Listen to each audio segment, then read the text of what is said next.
శీలా విజయవాడలో బంద్ చాలా ప్రశాంతంగా జరుగుతుంది. స్వచ్ఛందంగా అందరూ బంద్లో పాల్గొన్నారు. ఇప్పుడు మనం లెనిన్ సెంటర్ లో ఉన్నాం.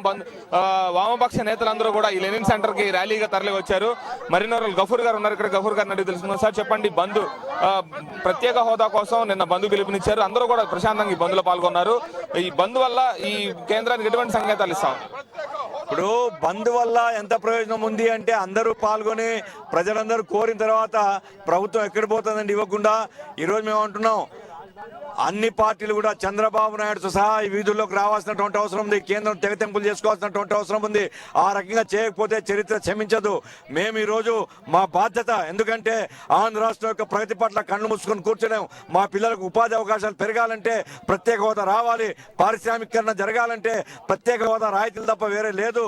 కాబట్టి అడుగుతున్నాం, ఆందోళన చేస్తున్నాం. కేంద్రం దిగి రాకపోతే కేంద్రం తేల్చుకునేటువంటి ఉద్యమాన్ని ప్రజలదే ముందుకు తీసుకొని పోతారు. కాబట్టి శాంతియుతంగా ప్రజలందరినీ ఆహ్వానిస్తున్నాం. ఈ బంద్ను జయప్రదం చేయండి, కేంద్రాన్ని బుద్ధి చెప్పండి అని. సార్ ఇక్కడ బాబురావు గారు సార్ చెప్పండి, ఈ చంద్రబాబు ఈ వ్యవహార శైలి ఎంతవరకు సమంజసం సార్? ఇది పూర్తిగా అసమంజసం, అక్రమం, అన్యాయం. మాట తప్పడం తప్ప ఇంకోటి ఏం కాదు. ఆంధ్రప్రదేశ్ ప్రజలకు ద్రోహం చేయడం తప్ప ఇంకోటి కాదు. రాష్ట్ర ప్రజల తరపున నిలబడాల్సిన చంద్రబాబు నాయుడు మంత్రి పదవుల కోసం, అధికారం కోసం కేంద్రంతో కుమ్మక్కవుతా ఉన్నారు. ఆఖరికి రాష్ట్ర బంద్ను కూడా విఫలం చేయమన్నారు. అయినా సరే విఫలం చేయకుండా ప్రజలు ఈరోజు ముందుకెళ్తున్నారు. ఉద్యమాన్ని ఉధృతం చేస్తామని మేము హెచ్చరిస్తా ఉన్నాం. ఈరోజు ఇక్కడ మా సిపిఎం రాష్ట్ర కార్యదర్శి మధు గారు కూడా మనతో ఉన్నారు. సార్ చెప్పండి, నిన్న పవన్ కళ్యాణ్ కూడా ఈ ప్రత్యేక హోదా మీద మాట్లాడారు. ఇలాగా ప్రత్యేక హోదా తప్పనిసరి అని చెప్తా ఉన్నారు. మీరు కూడా పవన్ కళ్యాణ్ గారి యొక్క ఉపన్యాసాన్ని మేము ఆహ్వానిస్తున్నాం. నిన్న ఆయన ఉపన్యాసంలో మన రాష్ట్రానికి తీవ్రమైనటువంటి ద్రోహాన్ని తలపెట్టినటువంటి బీజేపీని ఘాటైనటువంటి పదజాలంతో విమర్శించారు. నిన్న కాంగ్రెస్ ఎన్నుపోటు పొడిస్తే ఈరోజు బీజేపీ పొట్లో పొడిచింది అని చెప్పేసి విమర్శ చేశాడు. తెలుగుదేశం పాసిపోయిన 2 లడ్డులు కేంద్రం ఇచ్చినటువంటి లడ్డుల్ని స్వీకరిస్తుందని చెప్పేసి ప్రత్యేక ప్యాకేజీని స్వాగతం చెబుతున్నటువంటి తెలుగుదేశాన్ని ప్రశ్నించాడు. అందువల్ల ఇప్పటిదాకా కమ్యూనిస్టులుగా, వామపక్షాలుగా, ప్రతిపక్షాలుగా అడుగుతున్నటువంటి వాటిని పవన్ కళ్యాణ్ ఈ రోజు అడిగారు. పవన్ కళ్యాణ్ అడిగిన వాటికి అన్నిటికి కూడా బీజేపీ, రాష్ట్ర తెలుగుదేశం ఇద్దరు కూడా సమాధానం చెప్పాలని చెప్పేసి మేము డిమాండ్ చేస్తున్నాం.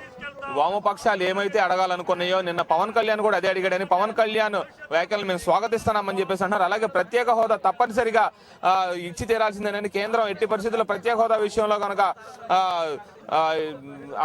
ప్రత్యేక హోదా ఇవ్వకపోతే ఉద్యమాన్ని ఉధృతరం చేస్తామని చెప్పి కూడా చెప్తా ఉన్నారు శీలా.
అయితే ఇక తిరుపతిలో బంద్కు సంబంధించి మరింత సమాచారం